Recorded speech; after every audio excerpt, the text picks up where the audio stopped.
Hello everyone and welcome back to our YouTube channel Savvy Forensics.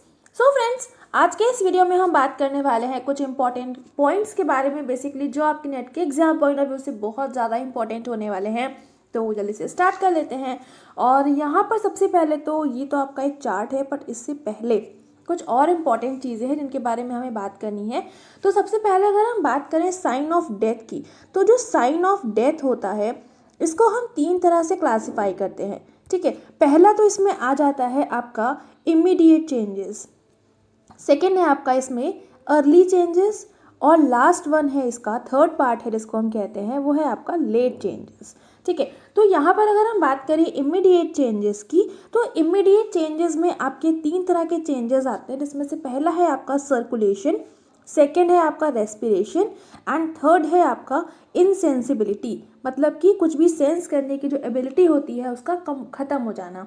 ठीक है, अगर हम यहाँ पर बात करें अर्ली चेंजेस की, तो अर्ली चेंजेस में पहला तो आता है आपका आई में चेंजेस होना, सेकेंड स्किन, थर्ड है आपका इसमें पोस्टमार्टम कैलोरिसिटी, इसके बाद में फोर्थ है आपका टेम्परेचर ऑफ बॉडी, इसके बाद में है आपका पोस्टमार्टम लिविडिटी, और फिर आता है आपका यहाँ पर लास्ट में आता है मसल चेंजेस। ठीक है, तो अब यहाँ पर सबसे पहले तो आपका आई चेंजेस, तो मतलब कि आई में आपका कंट्रैक्शन, रिलैक्सेशन, वो सारा चीज़ें में चेंजेस देखने को मिलेगा।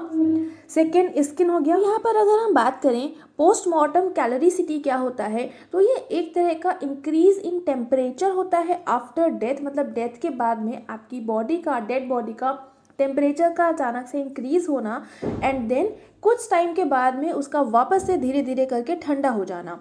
ठीक है, तो ये चीज़ आपकी पोस्टमार्टम कैलोरिसिटी कहलाती है। और यहाँ पर जो टेम्परेचर होता है वो अनयूजुअली हाई देखने को मिलता है अप टू 2 आवर्स तक, मतलब डेथ होने के बाद के 2 घंटे तक जो बॉडी का टेम्परेचर होता है वो कंपैरेटिवली आपको ज़्यादा देखने को मिलता है। ठीक है, ये बेसिकली जो आपका पोस्टमार्टम कैलोरिसिटी होता है जनरली आपका सनस्ट्रोक, टीटनेस, या फिर स्ट्राइजीन पॉइजनिंग, या फिर कोई एक्यूट बैक्टीरिया या फिर वायरल इन्फेक्शन की वजह से ये आपको देखने को मिलता है। और इसके और बहुत सारे रीजंस होते हैं।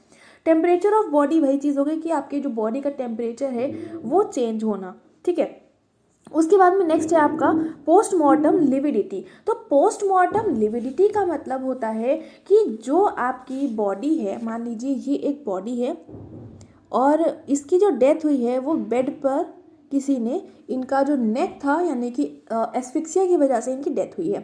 ठीक है, तो जब इनकी डेथ हुई थी तो उस टाइम पर ये बेड पर लेटे हुए ही थे।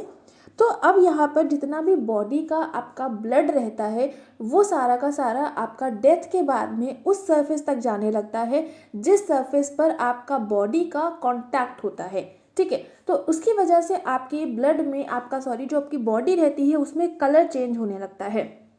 तो वो जो चीज़ रहती है वो आपकी पोस्टमार्टम लिविडिटी कहलाती है, यानी कि डेथ के बाद में आपके बॉडी का सारा ब्लड जो रहता है वो एक जगह पे एक्यूमुलेट हो जाता है। और वो एक जगह कौन सी होगी, जो आपकी बॉडी का सरफेस जिस सरफेस के साथ में कांटेक्ट में होगी, तो उस सरफेस पर आपके बॉडी का जो ब्लड रहता है वो सारा का सारा उस तरफ आपका एक्यूमुलेट हो जाता है। क्यों होता है ऐसा, क्योंकि डेथ के बाद में आपके बॉडी में ब्लड का सर्कुलेशन हो नहीं पाएगा, तो उस वजह से सारा का सारा ब्लड जो रहता है वो ग्रेविटी की वजह से एक साइड में एक्यूमुलेट हो जाता है। तो ये चीज़ होती है आपकी पोस्टमार्टम लिविडिटी।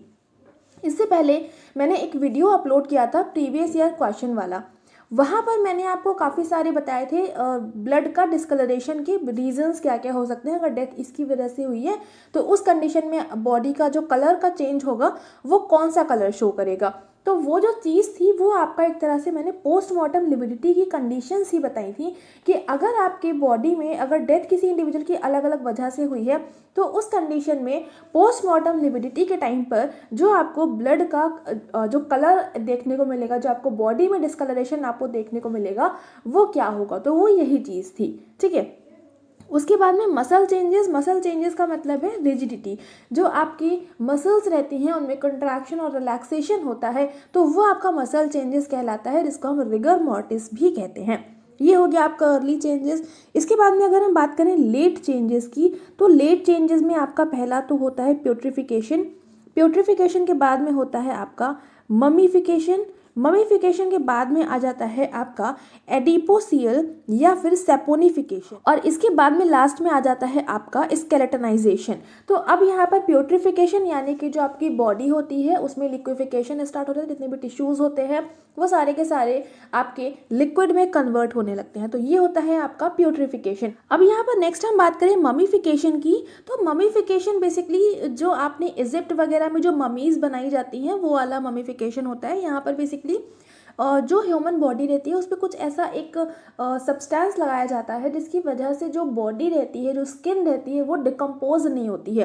तो अब यहाँ पर होता क्या है कि जो बॉडी का जितना भी वाटर कंटेंट होता है वो इवापोरेट हो जाता है और डिहाइड्रेशन होने लगता है, जिसकी वजह से जो स्किन होती है वो श्रिवल कर जाती है और उसकी वजह से जो स्किन होती है वो एक तरह का हार्ड और लेदरी मास में कन्वर्ट हो जाती है। तो ये जो आपकी प्रोसेस रहती है ये आपका ममीफिकेशन कहलाता है, ठीक है। और इसके लिए कई हफ्ते लग जाते हैं, बहुत सारे वीक्स की रिक्वायरमेंट होती है ममीफिकेशन की फॉर्मेशन के लिए। तो ये चीज़ हो गई। ये ममीफिकेशन आपकी हर कंडीशन में देखने को नहीं मिलता है। जो आपकी इजिप्ट की जो आपकी आफ्टर डेथ जो प्रोसेस रहती है वो वाला, वहाँ पर आपके एक संदूक जैसा रहता है, उसके अंदर बॉडी के ऊपर एक केमिकल लगाते हैं जिसकी वजह से बॉडी का डिकम्पोजिशन नहीं होता है। तो वहाँ पर जनरली आपको ममीफिकेशन की कंडीशन देखने को मिलेगी। नेक्स्ट है आपका एडिपोसियर या फिर सेपोनिफिकेशन। तो एडिपोसियर में क्या रहता है, जो आपके फैटी सब्सटेंसेस होते हैं उनका डिपोजिशन होना, वो आपका एडिपोसियर फॉर्मेशन कहलाता है। लास्ट है आपका स्केलेटनाइजेशन। स्केलेटनाइजेशन में क्या होता है, जितने भी आपके नॉन बोनी टिश्यूज होते हैं यानी कि जितने भी आपके नॉन बोनी स्केलेटन्स होते हैं यानी कि जो आपके टिश्यूज होते हैं उनका कंप्लीटली डिकम्पोजिशन हो जाना और सिर्फ स्केलेटन का बचना आपका स्केलेटनाइजेशन कहलाता है।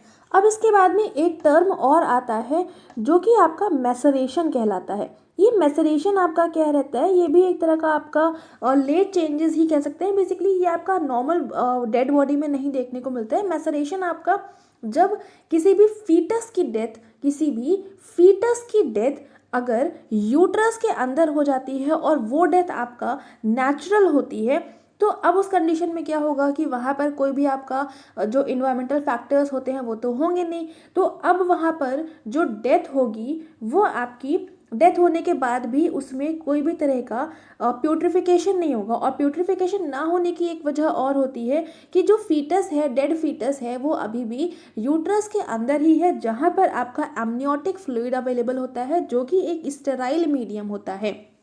इस वजह से जो डेड बॉडी होती है, जो डेड फीटस होता है, उसमें प्यूट्रिफिकेशन नहीं होता है और वहाँ पर क्या होता है कि जो भी उसके सराउंडिंग मेम्ब्रेन्स होती हैं वो उसके साथ में कांटेक्ट में आ जाती हैं और उसे इंटैक्ट कर जाती हैं। अब जब उस डेड फीटस को आपके जो मदर होती है उनसे बाहर निकाला जाएगा तो अब वो एक एसेप्टिक इन्वायरमेंट में आ जाएगा, यानी कि आपका स्टेराइल मीडियम से उसका जो मीडियम था, जो इन्वायरमेंट था, वो चेंज हो गया। तो जब वो नॉर्मल एयर के साथ में कांटेक्ट करेगा तो उसकी जो बॉडी का जो कलर रहता है वो चेंज हो जाएगा, वो आपका ब्राउनिश पिंक हो जाता है आफ्टर एक्सपोजर टू एयर। और जो स्किन होती है वो इस तरह की हो जाती है, वो आपकी पील ऑफ होने लगती है और बहुत स्लिमी हो जाती है। उसके अलावा जो उस डेड फीटस के आर्म्स होते हैं वो फ्लैसिड और फ्रेल हो जाते हैं। सो ये कुछ आपके इंपॉर्टेंट से पॉइंट्स थे। इसके अलावा यहाँ पर अगर हम बात करें कि जब भी किसी भी बॉडी की डेथ हो जाती है, इंडिविजुअल की डेथ हो जाती है, तो उसके बाद में जो क्राइम सीन है वो सपोज करिए आउटडोर क्राइम सीन है, तो वहाँ पर सबसे पहले जो अटैक करती है वो क्या होता है, तो सबसे पहले अटैक करने वाली जो आपकी फ्लाइज कह सकते हैं वो होती हैं आपकी ब्लो फ्लाइज। ठीक है, अब ब्लो फ्लाइज एक तरह का आपका टाइप हो गया। अब इसके कुछ फर्दर क्लासिफिकेशंस होते हैं। तो अगर हम इनके एग्जाम्पल्स की बात करें तो एक तो हो गई आपकी कैलीफोरा इरिथ्रोसिफेला। ठीक है, कैलीफोरा इरिथ्रोसिफेला। एंड सेकेंड है आपकी ल्यूसीलिया सीजर। ठीक है, सीजर कौन सा वाला है, ये इसकी स्पेलिंग है, ल्यूसीलिया सीजर। ठीक है, तो ये आपकी दो आपकी ब्लो फ्लाइज हैं जो कि आपके लिए इंपॉर्टेंट हो सकते हैं, उसको थोड़ा सा ध्यान में रख लीजिएगा। अब हम आगे मूव करते हैं और अब हम कुछ बहुत ज़्यादा इंपॉर्टेंट करने वाले हैं। सो अब हम इस चार्ट की बात कर लेते हैं। तो ये बेसिकली आपका एक तरह से कह सकते हैं रिप्रेजेंटेशन है। जो आपकी डेथ हो जाती है तो उसके बाद में जो भी चेंजेस आते हैं इमीडिएट और लेट चेंजेस होते हैं उनका ग्राफिकल रिप्रेजेंटेशन है। तो ये काफ़ी ज़्यादा इंपॉर्टेंट है क्योंकि यहाँ से आपके प्रीवियस ईयर पेपर में क्वेश्चन आया हुआ है, तो इसी वजह से मैंने इस चार्ट को यहाँ पर आपके सामने बनाया है। यहाँ पर सबसे पहले अगर हम बात करें पोस्टमार्टम कूलिंग की, तो अब यहाँ पर एक तो ये चीज़ समझिए कि यहाँ पर जो आपका टाइम ये लिखा हुआ है 6, 8, 12, 24 जो भी है, ये आपका टाइम है, ठीक है। और ये जो टाइम है ये आपका टाइम आवर्स में है, ठीक है। यानी कि 6 hours, 12 hours, 18 hours, 24 hours, 30 hours, 36 hours, 42 hours, ठीक है। दूसरी चीज़ यहाँ पर सबसे पहले अगर हम बात करें पोस्टमार्टम कूलिंग की, तो पोस्टमार्टम कूलिंग क्या होती है, वही मैंने बताया था आपका, डेथ के बाद में जो बॉडी का टेम्परेचर होता है वो कम होने लगता है, वो पोस्टमार्टम कूलिंग कहलाता है।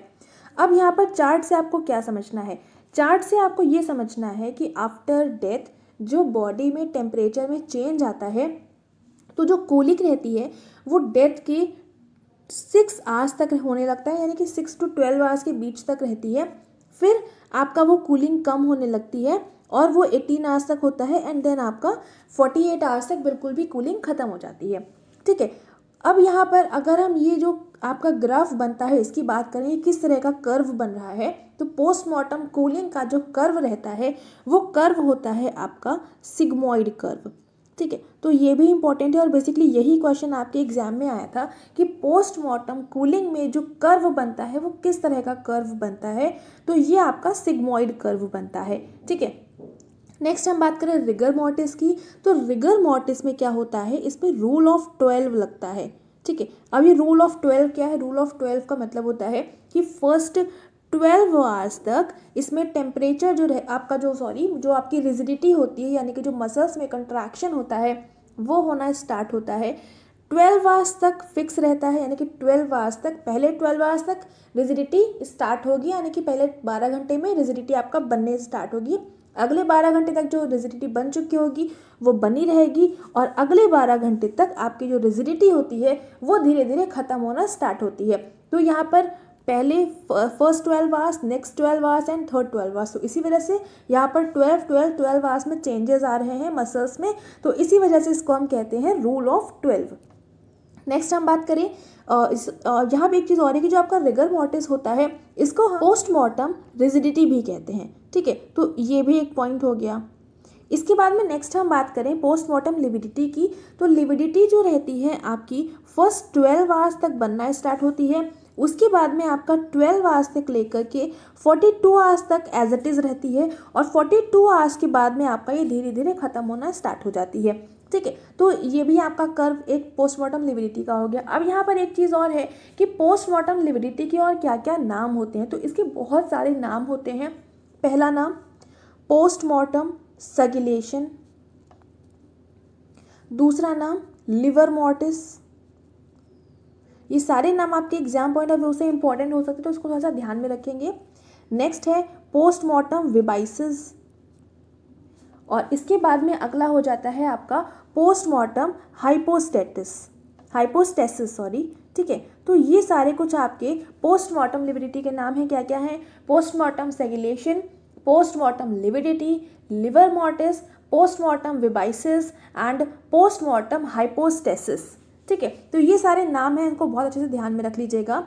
उसके बाद में नेक्स्ट हम बात करें प्यूट्रिफिकेशन की, तो प्यूट्रिफिकेशन का सिंपल सा है, 18 आवर्स से स्टार्ट होगा, फिर धीरे धीरे ये आपका स्टार्ट हो जाता है, तो फिर धीरे धीरे आपका होता रहता है। तो यानी कि अगर हम यहाँ पे क्वेश्चन बहुत सारे बन सकते हैं, प्यूट्रिफिकेशन कब स्टार्ट होता है, 18 आवर्स पे स्टार्ट होता है, यानी कि आफ्टर डेथ के 18 घंटे के बाद में प्यूट्रिफिकेशन स्टार्ट होता है। रूल ऑफ 12 क्या होता है, रूल ऑफ 12 हर 12 घंटे पर रिगर मॉर्टिस जो बनती है, पहले तो बनना स्टार्ट होती है, फिर रेजिस्ट करती है, उसके मतलब बनी रहती है 12 घंटे तक, फिर अगले 12 घंटे तक अपना धीरे धीरे खत्म होती है। तो इस तरह से यहाँ पर बहुत सारे क्वेश्चंस बन सकते हैं। पोस्टमार्टम लिविडिटी कब स्टार्ट होती है बनना, तो ये आपका 3 to 4 आवर्स के बीच में बनना स्टार्ट होती है, और सेम रिगर मॉर्टिस में भी रहेगा, ये भी आपका 3 to 4 आवर्स के बीच में ही बनना स्टार्ट होती है, ठीक है। तो ये सारे कुछ इंपॉर्टेंट से आपका ये ग्राफ था जो मैंने आपको बताया है। उम्मीद करती हूँ आपको यहाँ तक चीज़ें समझ में आई होंगी। आगे मूव करते हैं, और अब यहाँ पर हम कुछ और इम्पॉर्टेंट पॉइंट के बारे में डिस्कस करेंगे। सो यहाँ पर सबसे पहले अगर हम बात करें कि कुछ ऐसे केसेस हैं जहाँ पर जो डेड बॉडी थी उसकी रिकवरी नहीं हो पाई थी, यानी कि some of the cases in which absence of recovery of dead body, so these cases are, first one है इसमें रक्सटन केस, रक्सटन केस आपका पहला है, दूसरा है आपका क्रिपेन केस, तीसरा है आपका सिडनी शार्क केस, ठीक है, Sydney shark case, fourth one है आपका Parkman murder case, Parkman murder case, और इसके बाद में एक और है आपका एसिड बाथ मर्डर केस, ठीक है। तो ये कुछ ऐसे केसेस हैं, Ruxton case, Crippen case, Sydney shark case, Parkman murder case, acid bath murder case, जहाँ पर जो डेड बॉडी थी उसकी रिकवरी नहीं हो पाई थी, ठीक है। तो ये सारे नाम याद रखेंगे। उसके बाद में नेक्स्ट अगर हम बात करें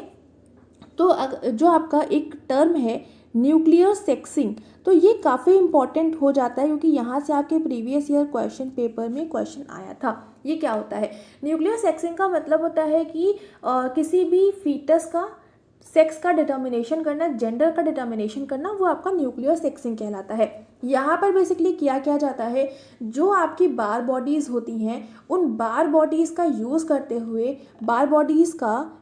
करते हुए जो जेंडर होता है फीटस का उसको डिटरमाइन किया जाता है, जो कि आपका न्यूक्लियर सेक्सिंग कहलाता है, और ये आपका इलीगल है, जो कि आपको नहीं करना चाहिए। तो यही आपका होता है, ठीक है।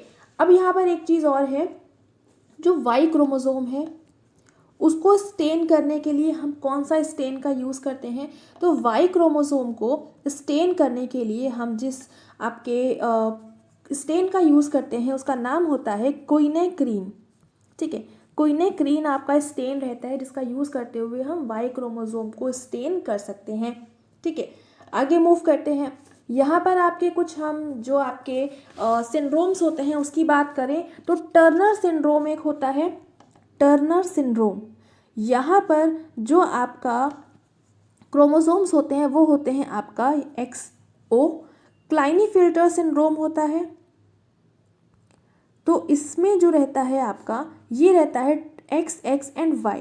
तो ये दोनों कुछ ऐसे इंपॉर्टेंट हैं जो आपको पता होना चाहिए। बाकी जो आपका डाउन सिंड्रोम होता है ये उम्मीद करती हूँ आपको पता होगा। अगर नहीं पता है तो आप इसको गूगल करेंगे और आप लोगों से मुझे इसका कमेंट सेक्शन में आंसर चाहिए। आप लोग मुझे बताएंगे कि जो डाउन सिंड्रोम होता है ये क्या होता है, बेसिकली इसकी क्या डेफिनेशन है, ठीक है। इतना हो गया। अब हम नेक्स्ट यहाँ पर कुछ और इम्पोर्टेंट सी बात करें तो यहाँ पर आपका नेक्स्ट है स्टिपलिंग।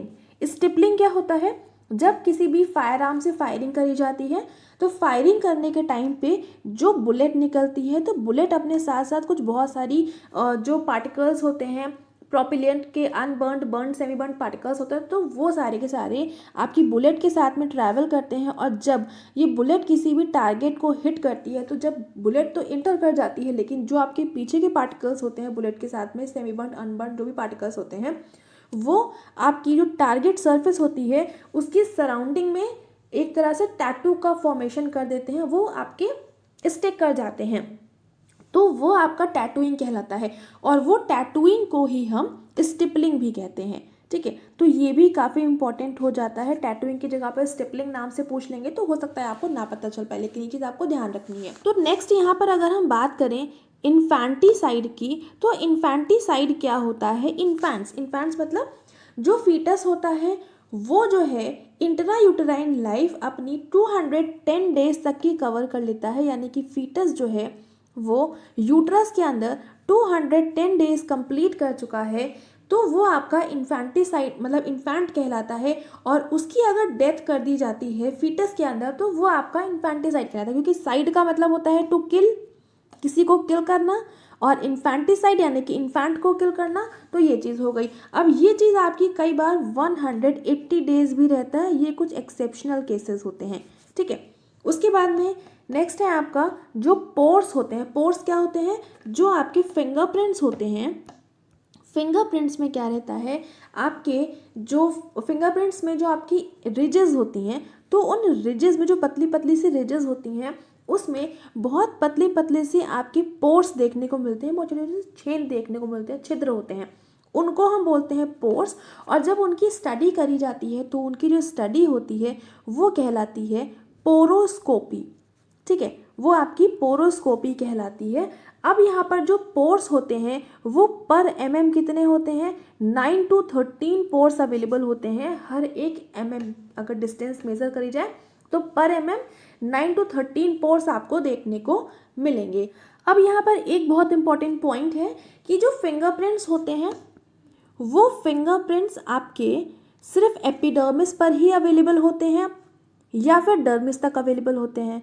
तो इसका करेक्ट आंसर हो जाएगा कि जो आपके फिंगरप्रिंट्स होते हैं वो एपिडर्मिस पर तो अवेलेबल होते ही हैं लेकिन डर्मिस पे भी अवेलेबल होते हैं। यही रीज़न होता है कि अगर आपकी जो फिंगर वाली स्किन रहती है वो अगर हट जाती है तो वापस से जो आपकी रिजेस होती हैं वो आपकी एज इट इज़ ही डेवलप करती हैं। मतलब मान लो कोई कट लग गया आपकी फिंगर में, तो वो कट लगने के बाद भी जो आपकी रिजेस पहले जैसी होती हैं वो आपका रीजनरेट करने के बाद में भी एज इट इज़ होंगी, क्योंकि जो फिंगरप्रिंट्स होते हैं वो आपके डर्मिस तक आपके अवेलेबल होते हैं।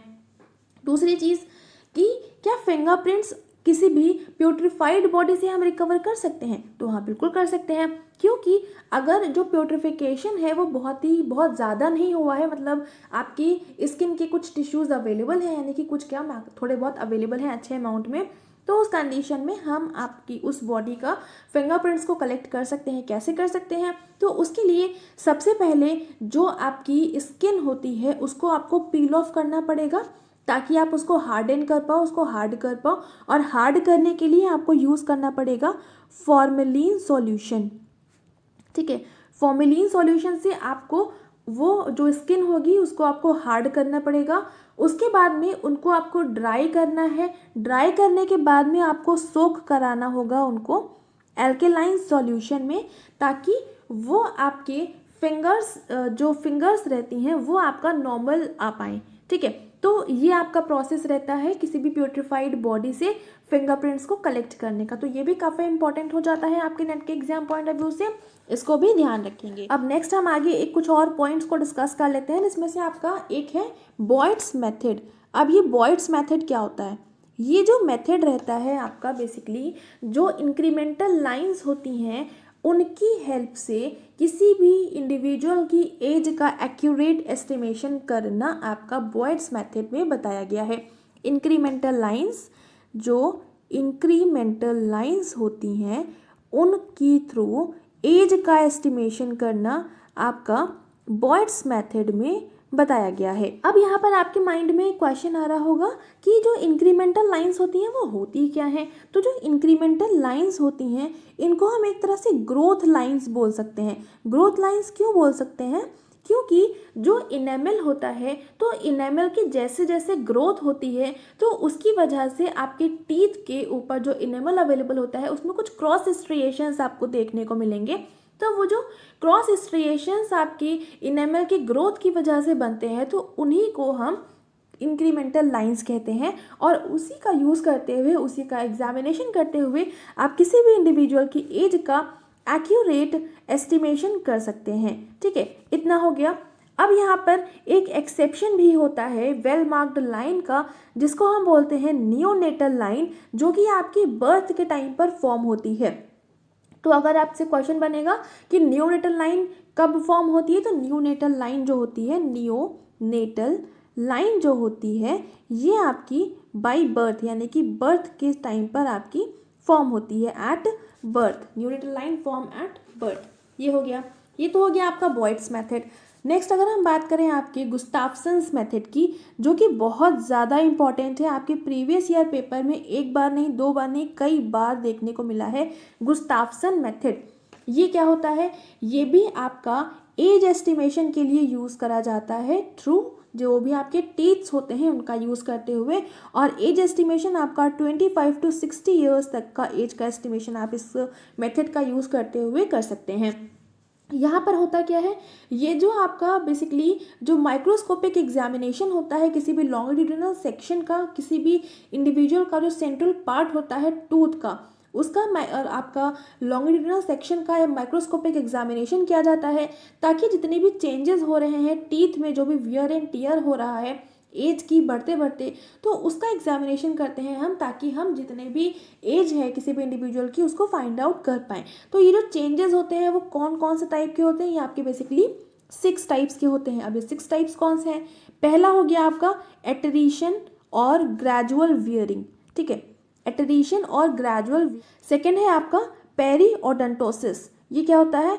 पेरीओडोंटोसिस, जिसको हम कहते हैं लूजनिंग ऑफ टीथ, यानी कि टीथ्स का लूज होना। सेकेंड है आपका थर्ड है आपका secondary dentition formation, secondary dentition formation, ठीक है। इसको हम बोलते हैं identifying of normal root cavity. जो नॉर्मल रूट कैविटी होता है उसका आइडेंटिफिकेशन करना। फोर्थ हो जाता है आपका सीमेंट एपोजिशन। फोर्थ क्या हो जाता है आपका? Cement apposition. ये क्या है? Increase in tissue holding the root in place, मतलब कि जो रूट होती हैं आपके टीथ की, उनको अपनी प्लेस पे रोकने के लिए जो टिश्यूज होते हैं उनका इंक्रीमेंट होना, वो आपका कहलाता है सीमेंट एपोजिशन। तो ये जो चेंज होगा ये भी आपको गुस्ताफ्सन मेथड में ही रहता है।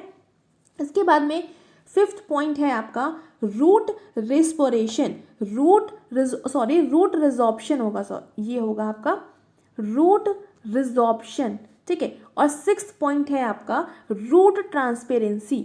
ये आपका लास्ट हो गया रूट ट्रांसपेरेंसी, ठीक है। तो टोटल आपका गुस्ताफ्सन मेथड बेसिकली जो एज का एस्टिमेशन होता है, जो कि 25 to 60 ईयर्स तक के लोग होते हैं, वो आप एज का एस्टिमेशन कर सकते हैं। यहाँ पर आपका टोटल 6 मेथड्स का यूज़ करते हैं, जिसमें से आपका पहला बेसिकली जो 6 तरह के चेंजेस होते हैं वो आप यहाँ पर मेजर कर सकते हैं। पहला हो गया आपका एटरीशन या फिर ग्रेजुअल वियरिंग आपका टीथ में। सेकेंड हो गया आपका पेरियोडोंटोसिस, मतलब कि लूजनिंग ऑफ टीथ्स। थर्ड हो गया आपका सेकेंडरी डेंटिशन फॉर्मेशन या फिर infilling of normal root cavity, infilling of normal root cavity.